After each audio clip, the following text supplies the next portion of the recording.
Bonjour à tous, bienvenue pour ce nouveau webinaire AIE Université Afrique de l'Agence internationale de l'énergie. On est ravis de vous retrouver aujourd'hui pour partager durant une heure des analyses issues d'un rapport de l'AIE et pour discuter donc de la résilience de l'hydroélectricité aux futurs impacts climatiques. Donc aujourd'hui, on a le plaisir d'avoir Sarah Moarif avec nous, qui est chef de l'unité environnement et changement climatique, pour nous présenter ce rapport. Avant de te passer la parole, Sarah, juste, je voulais un peu repositionner dans le contexte donc ce que sont ces webinaires AIE Université Afrique. Et peut-être pour revenir un peu à qui nous sommes à l'AIE, donc nous sommes une agence intergouvernementale qui est au cœur du dialogue mondial sur l'énergie et sur la transition, basée à Paris, et nous sommes 300 employés. Et surtout, on est une agence qui couvre la totalité du spectre des sujets liés à l'énergie et de plus en plus au climat et au changement climatique. Et notre rôle, c'est de fournir des données impartiales, basées sur les données qu'on collecte pays par pays, de conseiller les politiques publiques énergétiques et de soutenir la mise en œuvre de systèmes énergétiques qui soient sûrs, qui soient abordables et qui soient évidemment durables, ce pour l'Afrique et pour le monde en général. Alors, cette activité qu'on vous propose aujourd'hui, elle s'inscrit dans le cadre d'un programme de renforcement des capacités qui est soutenu par l'Union européenne, où donc on a des formations spécifiques pays par pays, et vous avez peut-être, pour certains d'entre vous, suivi récemment les formations avec la RDC sur les statistiques et la modélisation. Donc, on est ravis d'ouvrir la communauté et de vous permettre de suivre ces formations pour les 10 pays sélectionnés par l'Union européenne.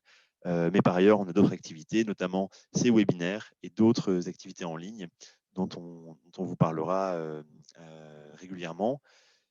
Vous pouvez déjà noter le prochain rendez-vous qui sera jeudi 4 mars prochain avec avec une présentation du dernier rapport de notre équipe énergie renouvelable sur le marché des renouvelables en 2020.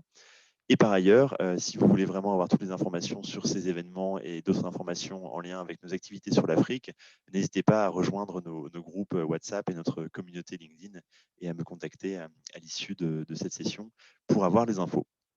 Voilà, je m'arrête là et je te passe la parole, Sarah. Merci beaucoup de ta présence aujourd'hui et merci de partager les analyses de ce rapport sur l'Afrique que vous avez développé.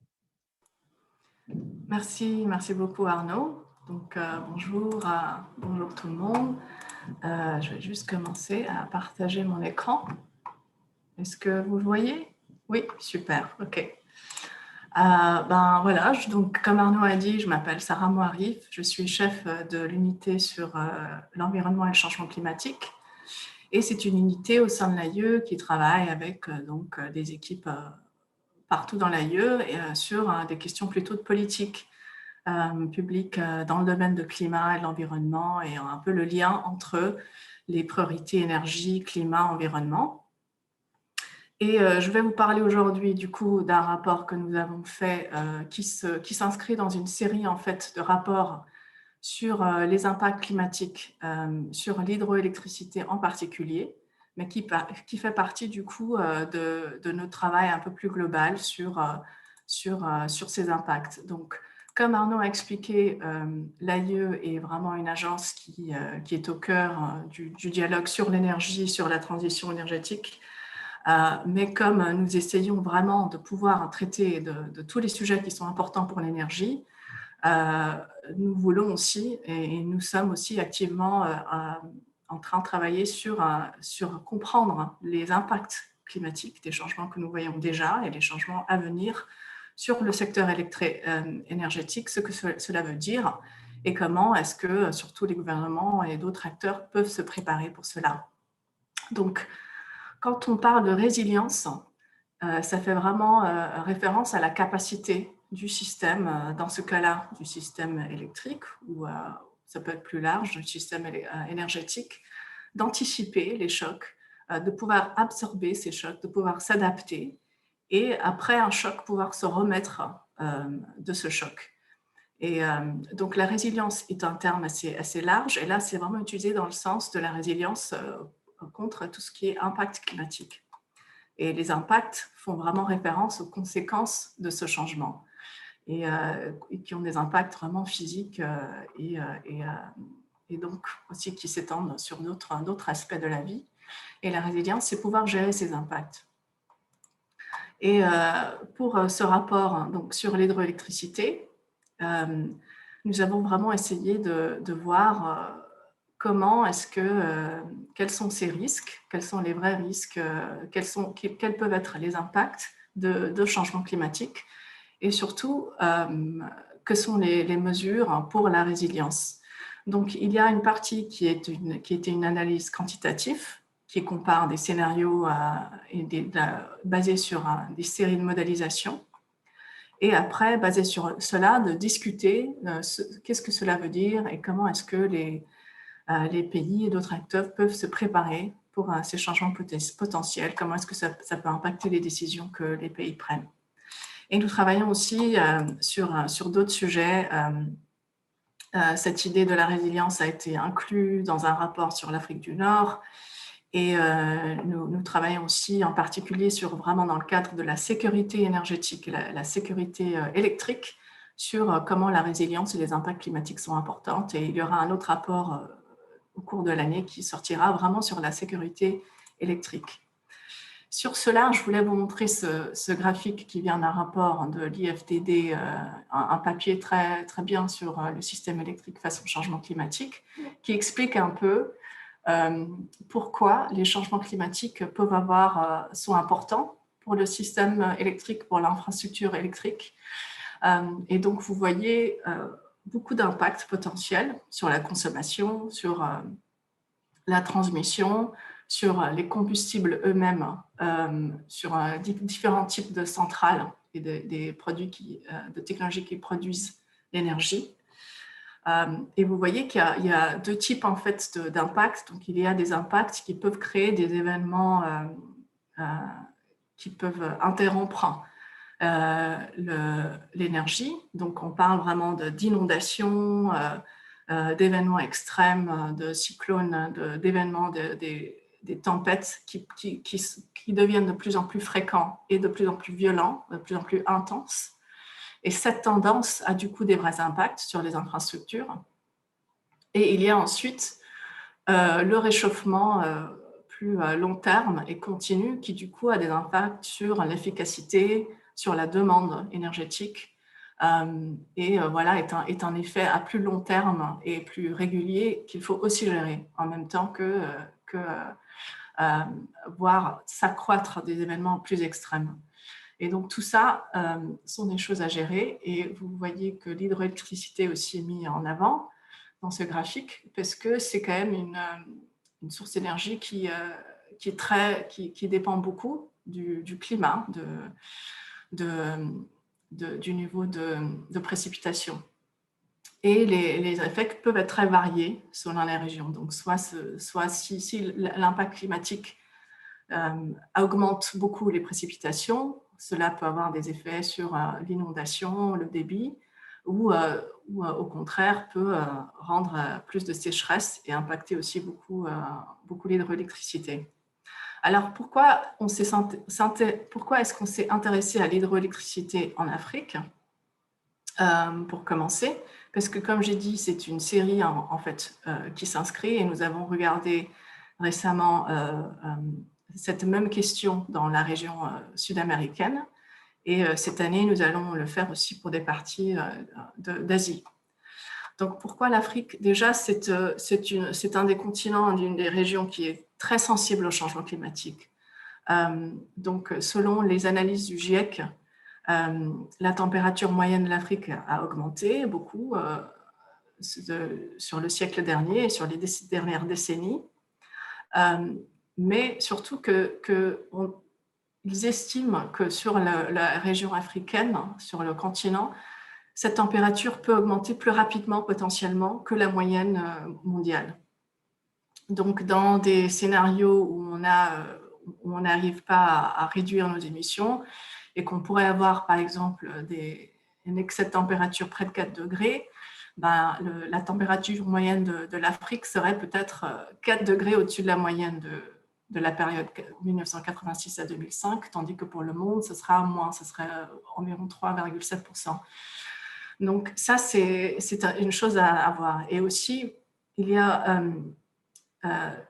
d'autres d'autres choses qui affectent ça. C'est déjà que c'est un continent où l'hydroélectricité a beaucoup de potentiel, il y a beaucoup d'intérêt, il y a beaucoup de projets qui se lancent, les gens sont intéressés par cette source parce qu'il y a beaucoup de potentiel.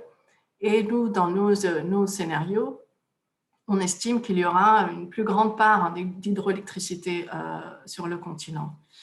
Et en fait, si cette source-là est plus importante dans le pays, si elle est plus impactée par le climat, c'est une source de vulnérabilité qui est plus importante. Donc, du coup, c'est en augmentant cette source et l'importance de cette source qu'il peut y avoir plus de dépendance du coup sur cette source. Et ce qu'on voit sur les impacts potentiels climatiques, c'est que cela peut vraiment impacter la variabilité du débit.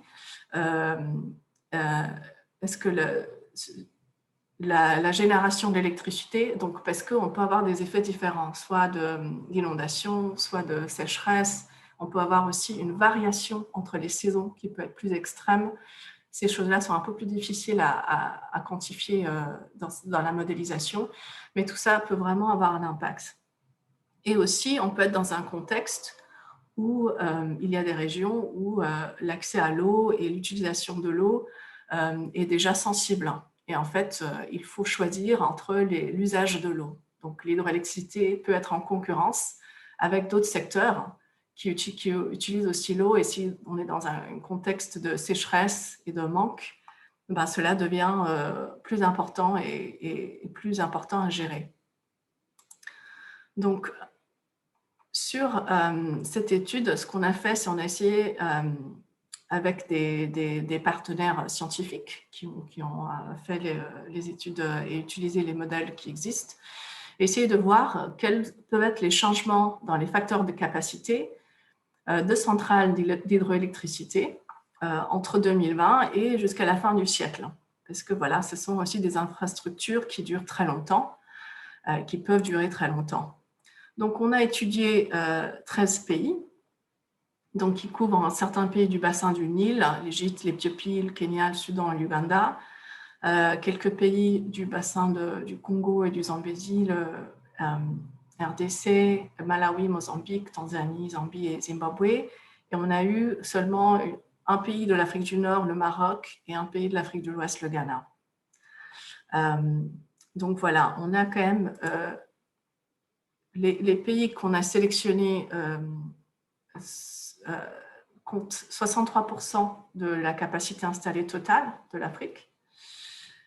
Et du coup, pour ces pays-là, on a pu couvrir 80% des centrales d'hydroélectricité. Donc au total, ça fait, disons, 50% de l'installation d'hydroélectricité sur le continent.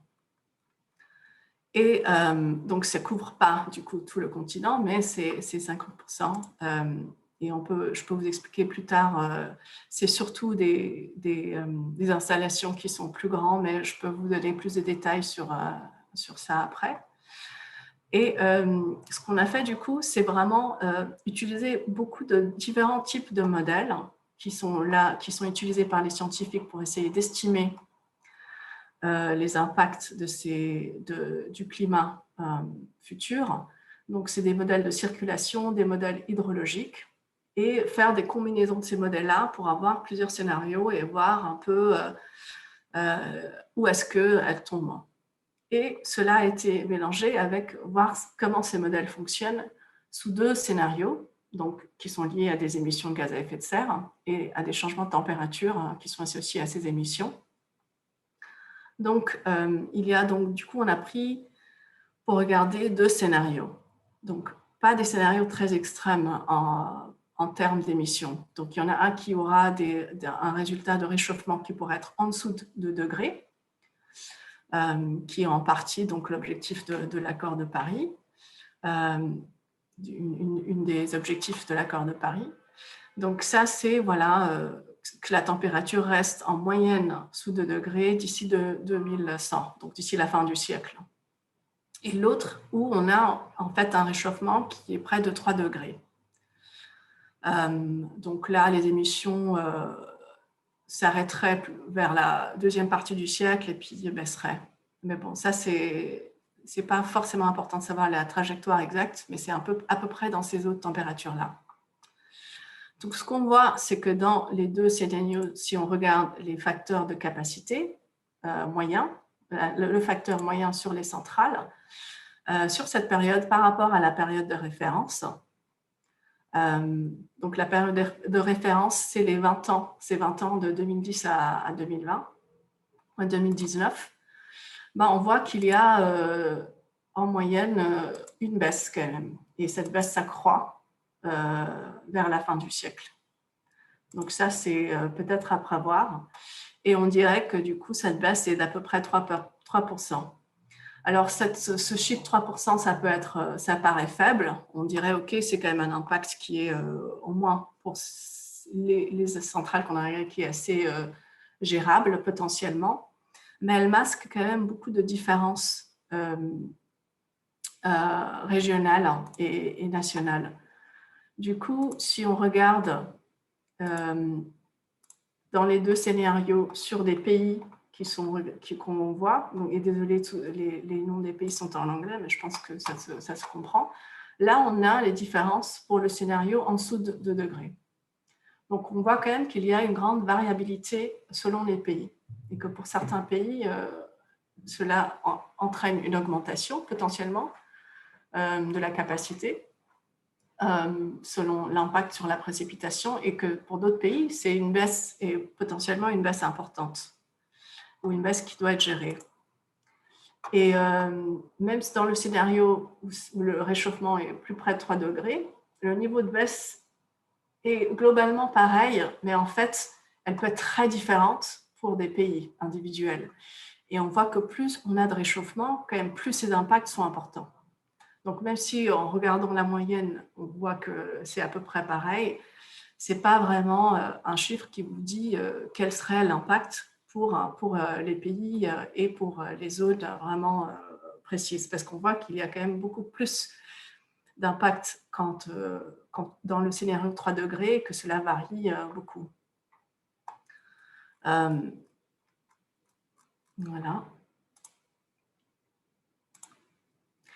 Alors, aussi, juste pour montrer que si on regarde des bassins différents, donc pour les pays individuels, on a vu que la variation est plus importante, mais on voit que par région, du coup, il y a certaines régions qui vont devoir gérer une baisse de capacité et d'autres une augmentation potentielle.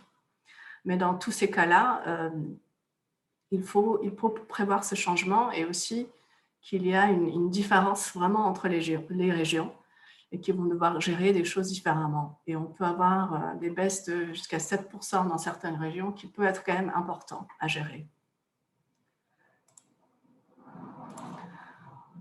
Et une autre chose qui est intéressante, c'est de la variabilité. Donc, on peut avoir du coup en moyenne une augmentation ou une baisse de la capacité, mais ce qui peut aussi arriver, c'est on voit que plus il y a de changements, plus la variabilité entre les années de la capacité hydroélectrique varie.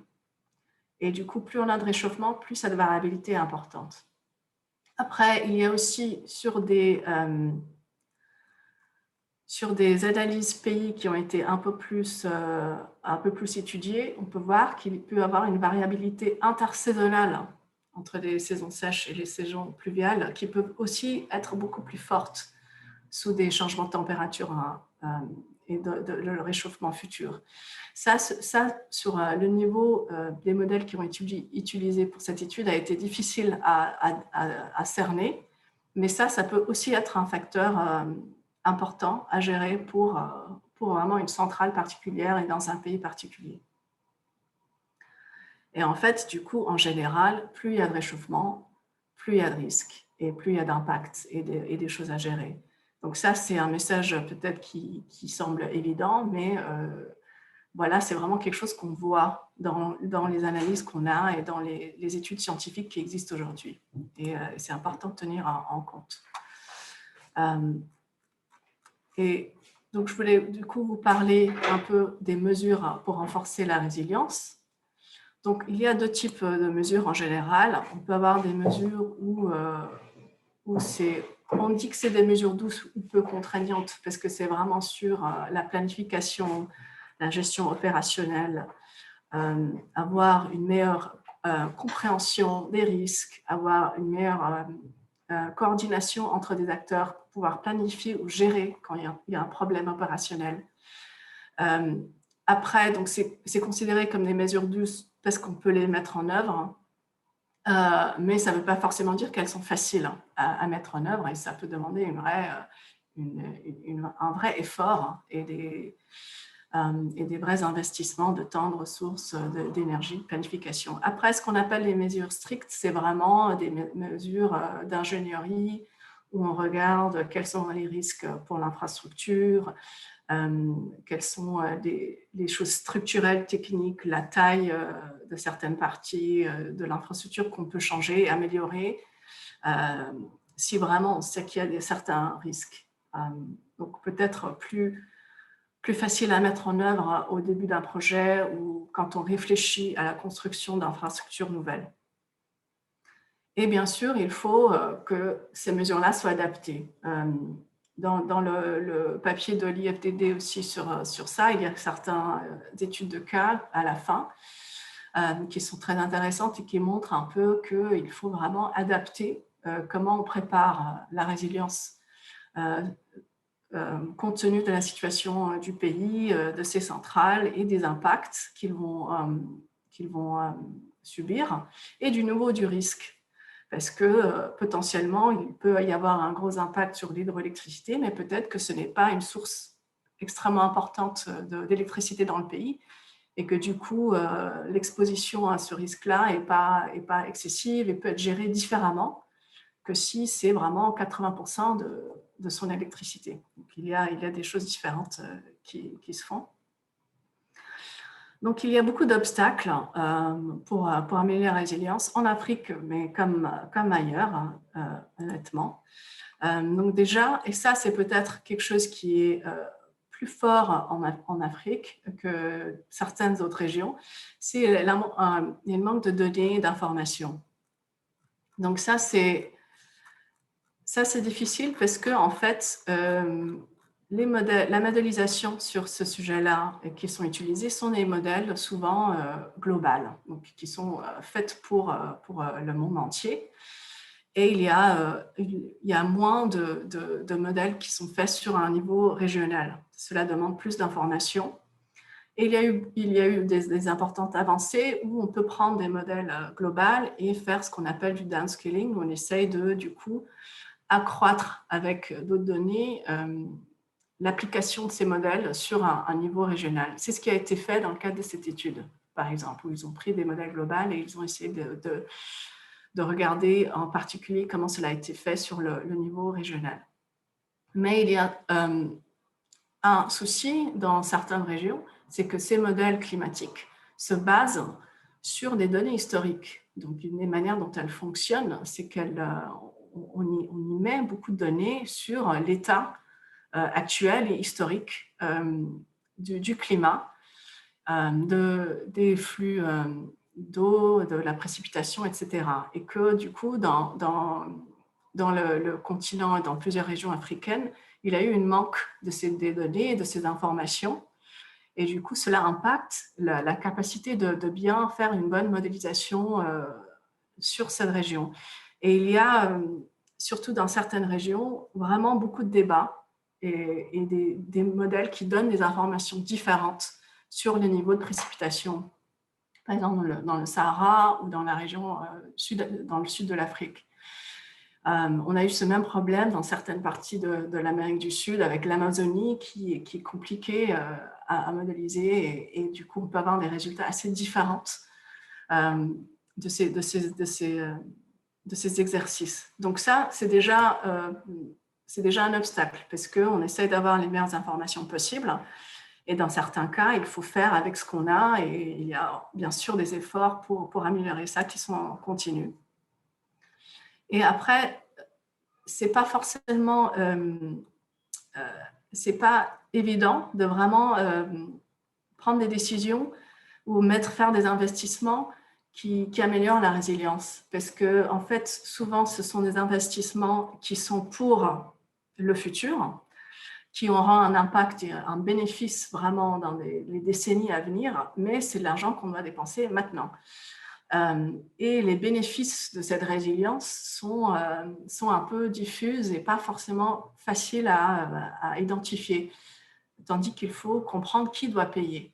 Et ces questions-là ne sont pas évidentes, et donc il faut trouver des manières de partager les coûts, partager les investissements, comprendre quels sont ces bénéfices, comment aussi les quantifier. Et donc ça, c'est lié aussi à des cadres réglementaires qui, pour ces raisons qui sont un peu compliquées, des fois ne prennent pas en compte la résilience, ne savent pas comment le cerner, les gens ne savent pas comment l'approcher de manière concrète. Et il peut manquer aussi dans la planification d'infrastructures, la planification de l'énergie, la réflexion sur le développement énergétique, des questions de résilience. Et voilà, et c'est aussi difficile d'anticiper ces choses-là. Donc ça, c'est moins sur les changements à long terme, parce que bien sûr, cette modélisation essaye de comprendre l'impact sur le climat dans les décennies à venir, jusqu'à la fin du siècle, souvent. Mais ce sont des exercices qui ne vous disent pas dans 3 ans, il y aura tel problème potentiellement, ou dans 5 ans, donc ces choses-là. Et donc ça, on n'a pas vraiment moyen de faire ça. Mais pour tout ce qui est prévoir la semaine à venir, le mois à venir, quels peuvent être les impacts immédiats, comment réagir à cela, ça, il y a des choses à faire pour anticiper des chocs climatiques. Et ces choses-là ne sont pas forcément bien développées partout, et cela peut manquer et donc du coup impacter la résilience. Du coup, comme les bénéfices et les coûts sont pas vraiment distribués de manière égale quand il s'agit de la résilience, c'est vraiment les gouvernements qui jouent un rôle très important pour essayer de faire en sorte que déjà ces choses-là sont prises en compte dans les décisions, dans les investissements, dans l'opérationnel, et créer des environnements qui aident à prendre ces mesures-là. Donc, en fait, il y a eu 4 grosses lignes dans ce rapport pour essayer d'augmenter la résilience. Donc, qu'est-ce que les gouvernements peuvent faire? Donc, déjà, comme on parlait de cette idée d'avoir des informations et de données, c'est vraiment essayer d'avoir une évaluation aussi complète que possible des risques, aussi avoir des méthodologies qu'on peut utiliser, et essayer de comprendre ce qu'on peut faire. Et il y a des méthodologies qui existent et des systèmes d'essayer d'impacter et d'évaluer quels sont les risques qui ont déjà été élaborés. Notre rapport en parle, le rapport de l'IFDD aussi montre quelques exemples. Et quand on regarde les banques de développement telles la Banque mondiale, pour eux, c'est aussi une question qu'ils regardent de très près, parce qu'ils ont déterminé qu'en fait, construire un projet qui ne prend pas en compte la résilience peut coûter au final beaucoup plus cher pour eux et pour tout le monde qu'un projet où il y a eu assez en amont, une intégration de ces risques-là et de ces dépenses-là. Et voilà, une autre chose difficile, c'est vraiment travailler avec les fournisseurs d'électricité, ceux qui doivent opérer ces centrales, qui doivent investir, qui doivent maintenir ces centrales, pour vraiment comprendre la résilience, qu'ils soient incités, que cela fasse sens pour eux de travailler de cette manière, de penser à ça et d'investir à cela. Ensuite, pour les gouvernements, encore une fois, et ça on le voit aussi dans des pays, beaucoup de pays, hein, pas que les pays en Afrique, que dans la planification même climatique ou énergétique, on n'inclut pas forcément le secteur énergie ou électricité quand on pense à l'adaptation, quand on pense à la résilience. Et du coup, ça peut être vraiment utile de faire cela. Il y a eu un cas en Ouganda où ils ont fait une étude sur les impacts potentiels climatiques sur l'énergie et l'eau, avec des recommandations en interne et avec des experts dans le pays sur comment cela peut être intégré dans la planification, dans les projets. Et du coup, dans leur politique nationale sur le changement climatique en 2015, ils ont inclus des stratégies vraiment sur le secteur énergétique et hydroélectrique en particulier, où ils ont essayé de protéger les bassins versants pour les projets électriques. Ils ont essayé du coup d'avoir une vraie politique de diversifier leurs sources d'électricité et avoir un meilleur système pour gérer l'utilisation de l'eau, pour s'assurer qu'il y aurait de l'eau pour l'hydroélectricité et pour d'autres usages, parce qu'ils ont un peu compris que cela allait être un risque. Donc faire cette étude en amont et l'inclure du coup dans ces stratégies sur le climat est vraiment une bonne pratique. Et après, bien sûr, le gouvernement peut essayer de faire tout ce qu'il peut pour que les gens qui sont affectés par le changement climatique, qui doivent opérationnellement soit se préparer pour des impacts, soit réagir, puissent le faire. Donc, qu'il y ait plus de projections, qu'il y ait des informations sur ce qu'il va se passer, que les gens soient prévenus en avance, qu'il y ait une réponse en urgence, qu'on puisse rebondir quand il y a ces problèmes-là. Donc, voilà, j'ai parlé, je pense, assez longtemps. Et voilà, je vous mets du coup le lien pour le rapport et pour le résumé en français. Et notre rapport donc, sur l'hydroélectricité en Amérique latine qui vient de sortir, il y a ce lien aussi. Pour le moment, c'est en anglais aussi seulement. Mais j'espère que cela vous a été utile. Je veux me dédouaner tout de suite en vous disant que ce n'est pas moi qui a géré et écrit ce rapport, c'est une de mes collègues, Jinsun Lim, qui est en ligne, mais qui pour l'instant ne pouvait pas donner cette présentation en français, même si son français s'améliore très rapidement. Et du coup, c'est moi qui l'a fait. Et donc, je suis là, je suis très intéressée d'entendre vos questions. Merci beaucoup, Sarah, c'était parfait. Alors, vous avez la fonctionnalité Question and Answer pour poser vos questions. N'hésitez pas à nous les écrire et éventuellement, on pourra aussi vous donner la parole pour des questions en direct. Alors, j'en vois déjà une, Sarah, à laquelle on peut peut-être répondre, de Monsieur Chokomani, donc qui nous vient du Cameroun, un pays où je pense que l'hydroélectricité a un point important. Hein. Je pense que c'est à peu près 2/3 de la génération électrique, le reste étant thermique. Donc, c'est évidemment un sujet important. Et je voulais juste revenir sur un chiffre. Monsieur Chokomani, vous nous demandiez pourquoi nous disons que 17% des projets en Afrique prennent en compte les impacts du changement climatique. En fait, le chiffre de 17%, et Sarah, corrige-moi si je me trompe, c'était la part de l'hydro dans la génération d'électricité sur le continent africain. Donc à nouveau, 17%, c'est une moyenne à l'échelle continentale. Ça varie énormément d'une région à l'autre. Au Cameroun, à nouveau, je pense que c'est autour de 60% ou 2/3. En RDC ou en Zambie, ce sera au-delà de 80%. Et pour d'autres pays, ce sera bien inférieur. Mais donc voilà pour la précision. Peut-être Sarah, je ne sais pas si tu as des choses à partager sur le fait que avant de valider les projets hydroélectriques, il y a effectivement toujours des études d'impact environnementaux. Est-ce que les risques climat sont pris en compte à ce moment? Ben justement, c'est une des choses qui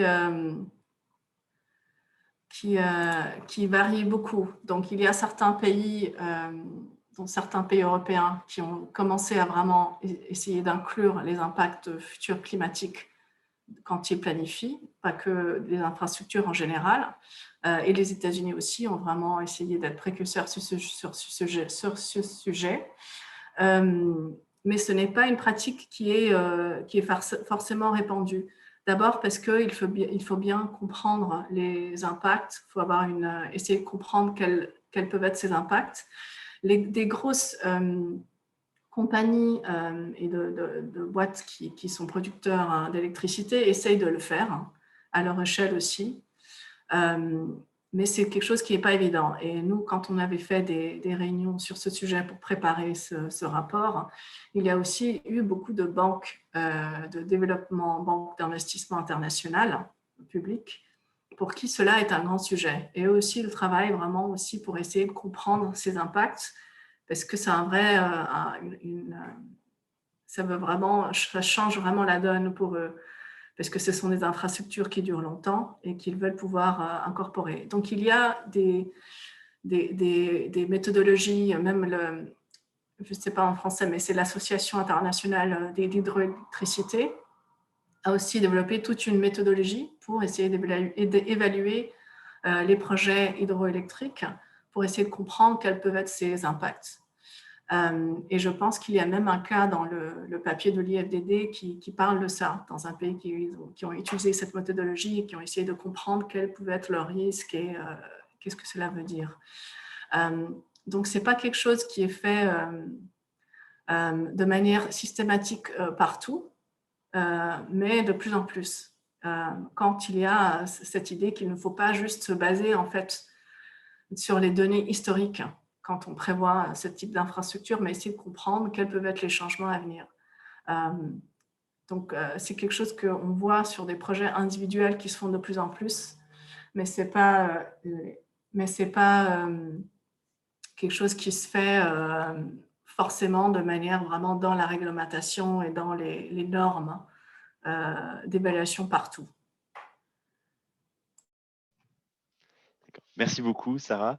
Alors, on a une autre question qui porte sur les approches utilisées pour la validation des modèles GCM, vu le taux bas des observations sur le continent, j'imagine. Peut-être que, si j'ai bien compris, ça renvoie peut-être à la notion de downscaling que tu mentionnais. Si tu peux peut-être revenir sur ce point. Ok, je vais juste envoyer ce point du coup à ma collègue Jinsun en anglais qui a travaillé plus sur ce sujet. Pardon,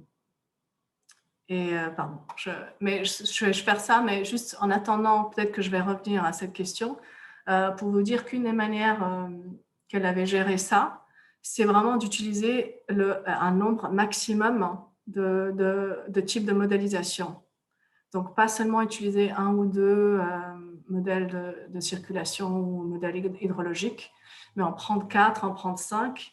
Et donc, l'organisme scientifique qui a fourni cet exercice, du coup, a fait des combinaisons où on avait du coup des ensembles de modèles qui étaient dans les dizaines, en fait. Donc, on avait beaucoup d'ensembles et ils pouvaient voir, du coup, les chiffres qui en sortaient, mais sur beaucoup de types de combinaisons possibles.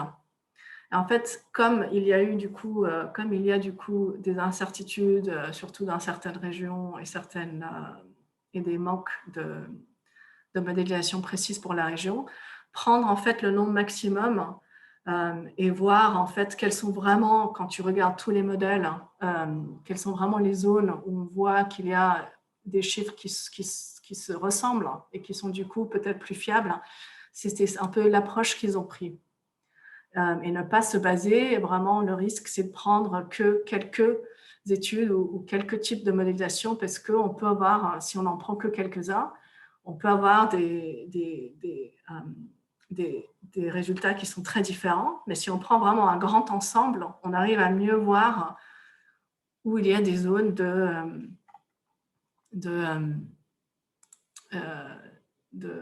convergence, disons, où on se sent un peu plus confiant de dire, voilà. Donc, c'est regarder du coup 5 modèles de circulation et c'est 4 ou 6 hydrologiques. Donc, c'est un peu l'approche qui a été prise. C'est vraiment le nombre. D'accord, merci beaucoup Sarah. Je réponds à une question d'un participant qui nous demande si les présentations seront disponibles. Et oui, nous vous les enverrons. Par ailleurs, la vidéo est enregistrée, donc on mettra la présentation sur la chaîne YouTube AIE Université Afrique, à partir desquelles vous pourrez également retrouver les présentations. Alors, une autre question, Sarah, peut-être pour revenir sur le tout début de la présentation, où on demande s'il serait possible de résumer brièvement l'évaluation des impacts climatiques sur l'hydroélectricité. Tu mentionnais les impacts sur la demande en électricité, sur les systèmes de transmission, sur la génération et les différentes sources. Est-ce que tu peux peut-être redétailler un petit peu ces différents impacts ? Oui, bien sûr. Excusez-moi. Donc, sur l'hydroélectricité en particulier, il y a l'impact du coup sur la précipitation et les changements de précipitation. Donc ça peut soit faire une tendance vers moins de précipitation, du coup plus de périodes de sécheresse, et donc une réduction de la capacité et la réduction de la génération de l'hydroélectricité. Donc ça peut vraiment causer des baisses de production, en fait, si la précipitation est impactée négativement. Et on peut aussi avoir plus de précipitations, plus de crues, donc qui peuvent causer des inondations, qui peuvent endommager en fait les ouvrages, les barrages et avoir en fait d'autres du coup impacts négatifs environnemental, donc pas que sur l'infrastructure hydroélectrique. Et après, on peut avoir une variabilité de la précipitation qui peut augmenter, donc intersaisonnale aussi, donc pas seulement d'année en année, mais vraiment de saison en saison, on peut avoir plus de variabilité. Et là, du coup, on a plus d'incertitude sur les flux, sur le fil d'eau. Et il faut comprendre, du coup, comment gérer cette incertitude sur quel sera le débit. Tandis qu'on a eu historiquement, dans certaines situations, c'était quelque chose d'assez stable ou fiable et on pouvait prévoir comment cela allait se passer. Et cela, du coup, peut changer. Et donc, c'est une nouvelle chose à gérer. Donc ça, c'est les impacts vraiment sur la génération hydroélectrique en elle-même. Après, sur l'électricité plus largement, oui, il peut y avoir des changements sur la demande, sur les infrastructures de transmission et de distribution. Et aussi, il faut mettre l'hydroélectricité dans le contexte plus large de l'usage de l'eau, des impacts environnementaux, et est-ce que ces choses-là aussi vont changer avec les augmentations de température et les changements climatiques. Et du coup, une autre chose à gérer en tant que l'hydroélectricité étant un usager d'eau.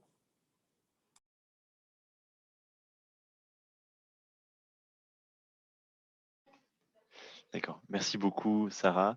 Il y avait une question assez précise qui était posée sur les logiciels utilisés par l'AIE pour évaluer les impacts environnementaux des projets d'hydroélectricité.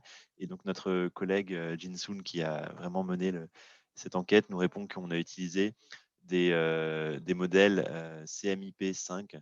Voilà. Je ne sais pas si ça vous parle, mais en tout cas, ce sont les modèles sur lesquels on s'est appuyé pour cette étude.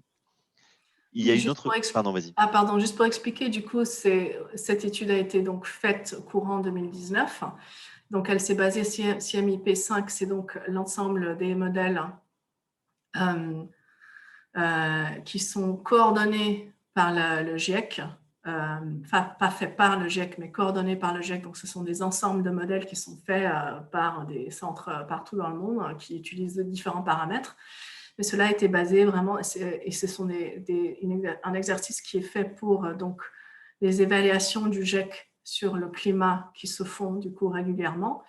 Et ça, c'était basé sur la cinquième évaluation, donc CMIP5. Donc, pour vous prévenir, nous sommes dans un processus où il y a la sixième évaluation qui est en train de se faire et qui est en train de se faire cette année. Du coup, il y a maintenant toute une nouvelle gamme de modèles qui vont être disponibles et utilisés. Et du coup, dans les travaux à venir, on va s'appuyer sur ces dernières évolutions. Juste un petit parenthèse. Merci Sarah. Et pour faire le lien, on a une question de Monsieur François Bayakele sur le fait est-ce que les modèles tiennent compte des aspects des probabilités à l'horizon visé. Alors je pense que c'est au cœur des modèles que de justement intégrer ces incertitudes. Dans le cas de l'étude, je te laisse compléter Sarah. Donc il y a principalement deux modèles qui ont été utilisés, deux scénarios, pardon, l'un où le réchauffement climatique serait à plus 2 degrés à la fin du siècle par rapport aux températures pré-industrielles, et l'autre où on serait autour de 3 degrés.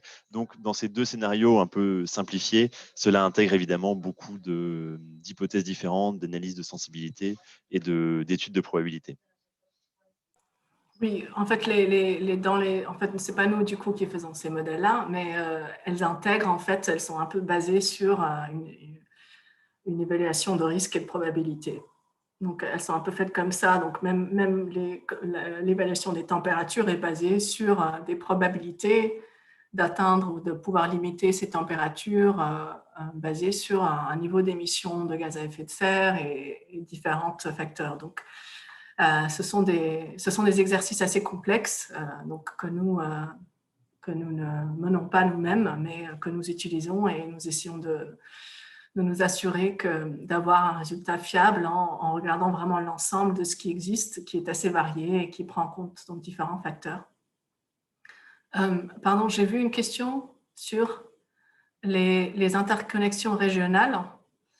Ça, c'est une bonne question. Je sais que c'est une question que d'autres collègues à l'AIE travaillent sur cette question d'intégration régionale. Donc, on n'a pas traité ça explicitement dans ce rapport-là, mais c'est vrai que intégrer les réseaux électriques entre des régions ou des bassins hydrologiques différentes peuvent être une solution, parce que on peut avoir des pays qui n'ont pas trop d'impact, mais qui sont très dépendants des importations dans un autre pays, qui est un pays qui est assez dépendant de l'électricité. Et dans ce cas-là, ça peut impacter donc, beaucoup de pays. Donc oui, regarder cette question-là d'un point de vue régional peut bien sûr être utile et quelque chose à étudier. Et d'autres régions dans le monde le font. Et peut-être pour faire le lien avec une autre question qui était quel est le mix idéal d'hydroélectricité? Alors évidemment, on n'a pas la réponse à l'AIE, ce n'est pas notre rôle, mais peut-être que déjà à l'échelle nationale, il faut penser en termes de bouquet de sources d'énergie, puisque c'est aussi une bonne manière d'avoir plus de résilience. Si on a différentes sources de génération électrique, toutes ne seront pas affectées de la même manière par les impacts du changement climatique. Donc ça permet déjà d'être résilient. Et ensuite, comme tu viens de le dire, Sarah, d'imaginer des interconnexions entre des régions, des bassins versants qui ne seront eux-mêmes pas affectés de manière similaire par le changement climatique. Oui, je suis d'accord. Je pense que c'est difficile à répondre à un mix idéal, puisque ça dépend vraiment à la vulnérabilité d'un pays particulier à ce risque-là. Donc, il y a des pays où, selon vraiment beaucoup de modèles, peut-être qu'il n'y a pas énormément de risques sur la génération hydroélectrique. Il y aura peut-être d'autres risques à gérer s'il y a plus d'incertitude ou plus de variabilité. Et dans d'autres pays, il y aura vraiment un risque de baisse de production. Donc, je pense que ça peut varier. Et puis, et donc, le niveau sur lequel on est du coup à l'aise de dépendre sur cette source-là va aussi dépendre d'autres options. Est-ce qu'on peut utiliser des interconnexions? Est-ce qu'on peut utiliser d'autres sources? Donc, bien sûr, une diversification en général peut apporter plus de résilience. Et juste cette semaine, on en parlait avec Arnaud, on a vu un papier qui est sorti sur l'option d'installer des panneaux solaires flottants sur une partie des bassins hydroélectriques comme manière d'accroître la résilience des centrales hydroélectriques face au changement climatique. Donc, il y a des idées intéressantes sur ce sujet-là. Oui, pour faire le lien avec la dernière présentation, d'après nos projections à l'AIE, on voit vraiment le solaire photovoltaïque devenir un peu le nouveau roi de l'électricité, avec des coûts qui ont drastiquement chuté. C'est le cas aussi pour le solaire flottant, même s'il a des coûts un peu plus élevés. Après, il y a d'autres avantages, le fait qu'il soit installé là où il y a déjà une centrale hydroélectrique, donc déjà toute l'infrastructure de connexion au réseau, c'est à prendre en compte dans le calcul de faisabilité et le calcul économique. Donc c'est en effet une technologie qui peut avoir un intérêt en étant couplée à un barrage hydro.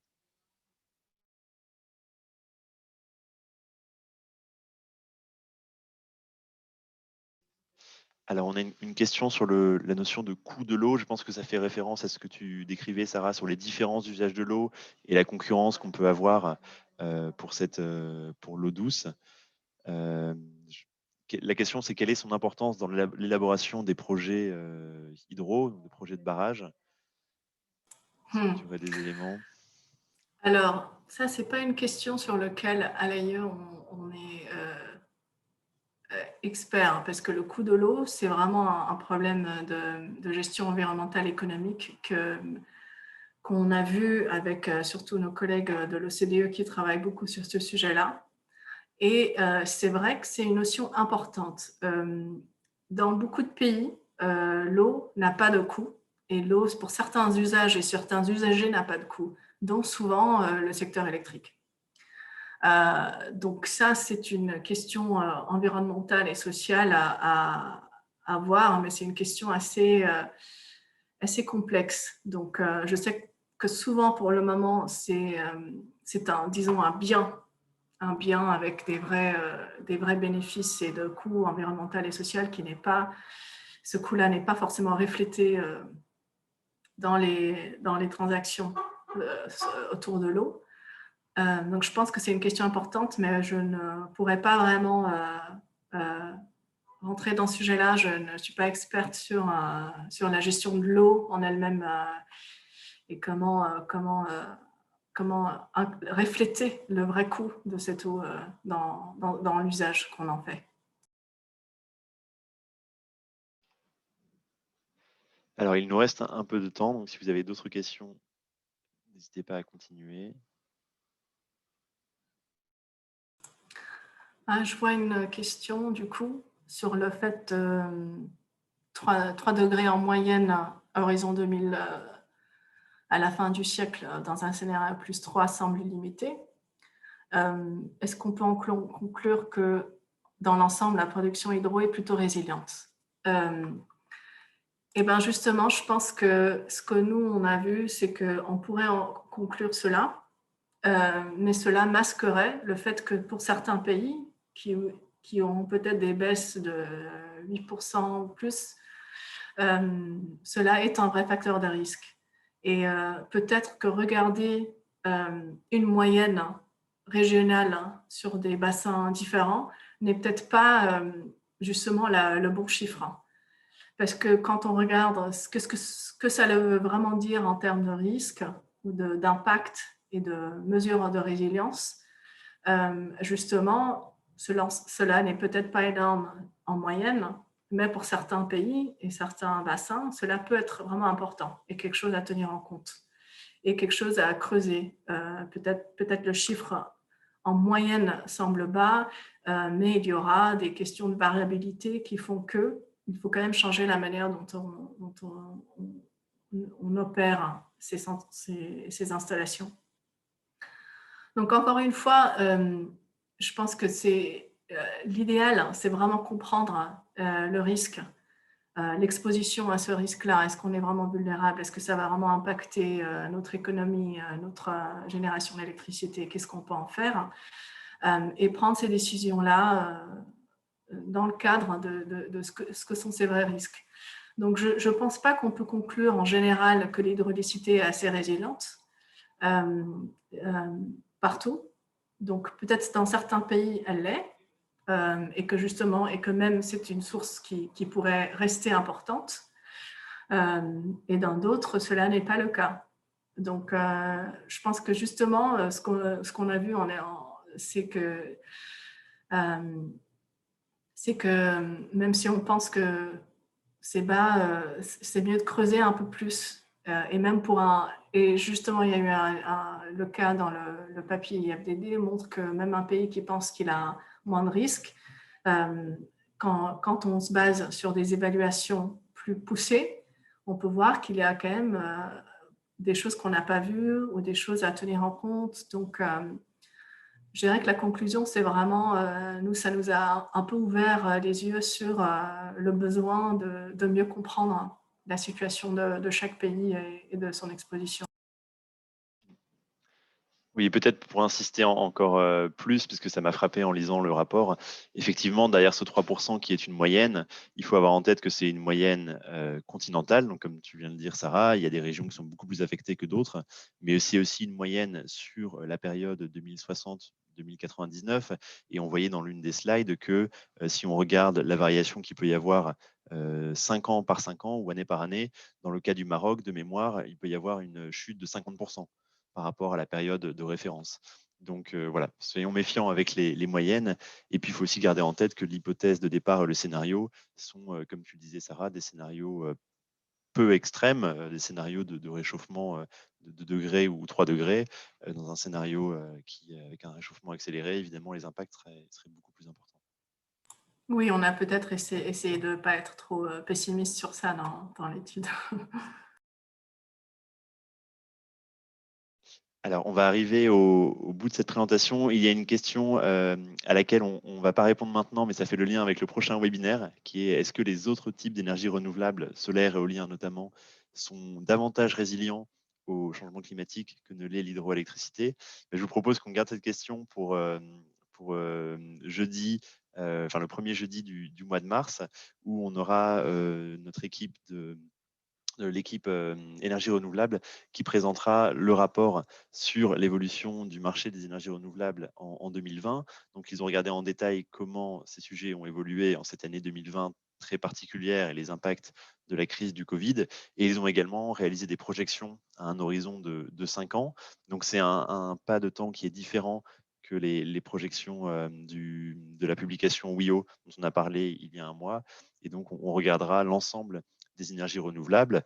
Évidemment, pour l'électricité et donc avec toutes les sources qu'on connaît, hein, le solaire, l'éolien, la géothermie, l'hydroélectricité, mais on regardera aussi les renouvelables dans les transports et les renouvelables dans la production de chaleur. Merci beaucoup à tous pour votre participation. Merci infiniment, Sarah, pour ton temps et pour nous avoir partagé ces conclusions. Merci à vous et merci à tous les participants. On reste à votre disposition si vous avez d'autres questions. Vous pouvez nous envoyer par email, bien sûr. Bien sûr, oui, absolument. Bonne journée à tous. Bonne Merci. journée, au revoir.